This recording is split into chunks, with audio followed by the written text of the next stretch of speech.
The test of matched pairs is used a lot in biological experiments.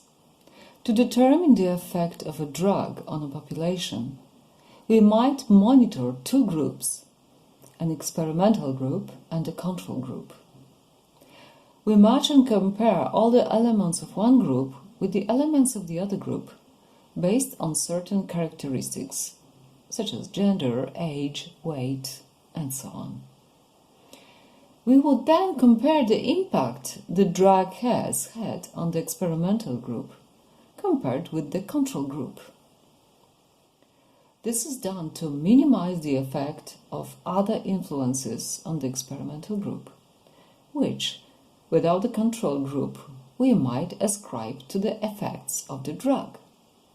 So it's a very smart matching. So for example, if we have a girl of age of 20, which has, for example, diabetes, we want to have another girl of 20 with diabetes in the control group. Okay, and for man of 40, we want another man of 40 in the control group. So both in the experimental and control groups, we should have more or less the same members, very similar from the medical point of view.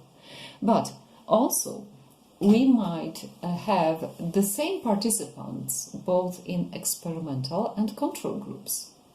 But first, we put a stimulus on the group to everyone, and then after some time, we give another stimulus to the control group or to the other group, and then we can compare the groups between them. So then we have a perfect match of participants, and we can just monitor the differences between the reaction to the experimental stimulus. Okay, so what are the assumptions of this test? We assume the observed feature has normal distribution in population. We are testing null hypothesis that the mean difference of the groups is 0, denoting that d dash equals mu 0 equals exactly 0. This means there are no differences practically between the two groups.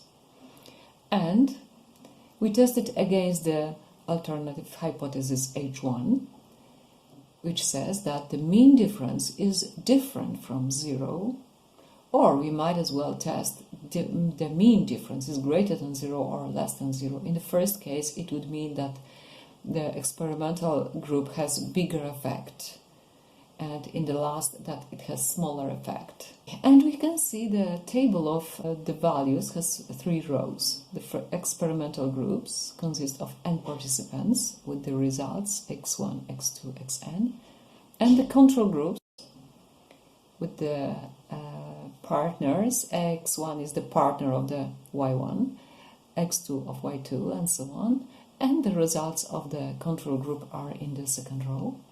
And in the third row, we calculate the difference between xi minus yi. It means x1 minus y1 goes to the first place, and so on.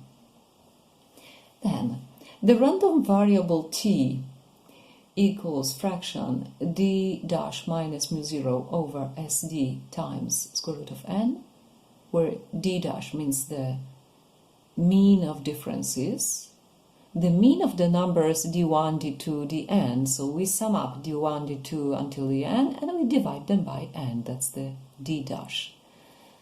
Okay, sd is the standard deviation of this last row of this d1, dn, and n is the number of pairs. So this t has t-student distribution with n minus 1 degrees of freedom. And we shall be applying two-tailed test in this case, or one-tailed test in the two cases of H1, to the other cases of H1. Let us give an example.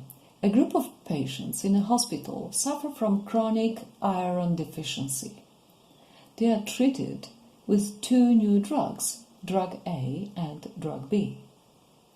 First, they are treated with drug A, and after a few days, when the influence of drug A has worn off, they are treated with drug B. A serum iron test is constructed, and the results in milligrams per deciliter is given in the following table. So, on top we have the patients A, B, C, D, H. First, the results after using drug A are 60, 58, and so on. And after drug B, we have 63, 55, and so on. We assume the deficiency of iron is chronic, so after applying drug A, the patients are not becoming healthy. They still will be iron deficiency after some time. So we can assume that the drug A has just kind of evaporated and no longer influences them.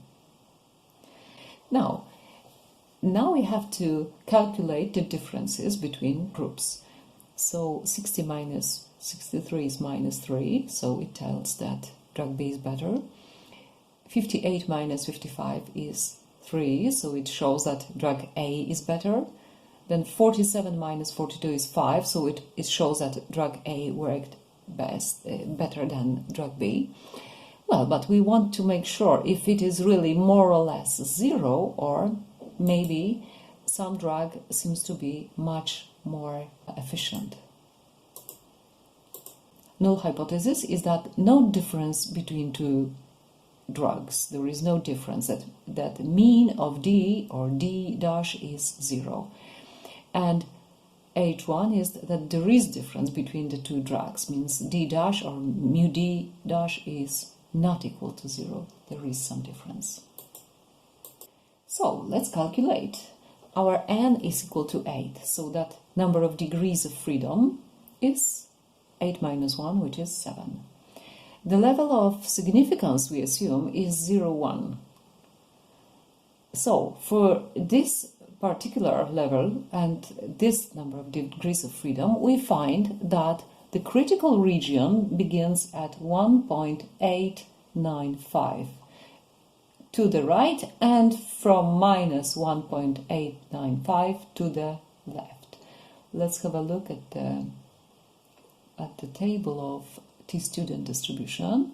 First we find the number of degrees of freedom on the left. This is 7 is chosen, and then we take two-sided test out of two possibilities. So we take two-sided test and level of confidence. Now here this row shows level of confidence. Level of confidence is 90% because level of significance is 0, 1.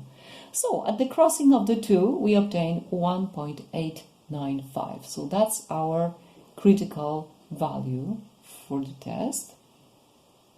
And now let's calculate the test statistic. So by substitution to the formula for the statistic that we have, we obtain t equals 1.25. This is the mean of the d's, minus 0, this is the supposed mean, over 4.2 divided by square root of 8. 8 is number of participants. And we obtain 0.842. Now we have to see where are we located with this result. Are we in the acceptance region or in the rejection regions? And it so happens that we are inside of the acceptance region. So the conclusion is that at the level of significance 0, 1, there is no enough evidence to reject H0. So the drugs do not differ.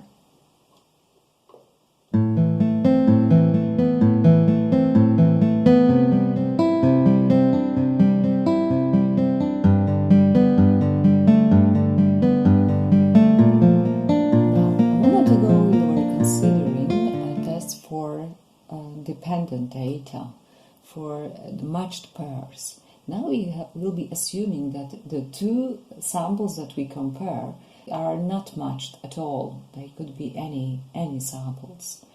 And in all the cases we can apply t-student tests. They will be called t-student tests for independent or unbounded groups. We have the following possibilities and suggestions of the usage of appropriate tests. So first of all, the observed feature in two groups may have normal distribution, yes or no. If they have normal distribution, then variances can be known or not known. If they are not known, but they are equal, we can assume they are equal because of properties of the population we have taken the sample from and so on. So if we can assume the variances are equal, then we have, if they are equal, then test T will be the best. So for observed feature in two groups which have normal distribution with unknown variances but equal, we can use test T. For observed feature of normal distribution with not known variances and variances not equal, probably not equal, we may not assume they are equal. In this case, we will use Cochran-Cox test. Now, one more case is when we have normal distribution, but variances are known. In this case, test U will be the best. Well, another possibility is that the observed feature in two groups do not have normal distribution, or at least we cannot assume so. But, for example, the samples are big, meaning that in each group the frequency is bigger than 50. If this happens, test Z will be the best. If the samples are not big, then we have to shift to non-parametric tests. And let us have a quick look on the just listed tests. So the U test is equal to, the statistics is equal to m1 minus m2 over square root of variance 1 over n1 plus variance 2 over n2, where sigma squared 1 is the known variances of the groups, and n1, of course, is number of elements in first group, and 2 in the second group. m1 and 2 are means of the group.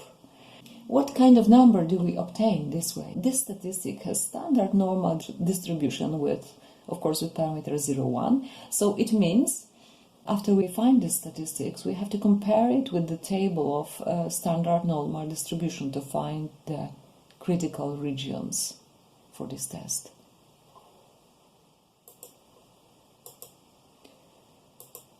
Okay, now test T.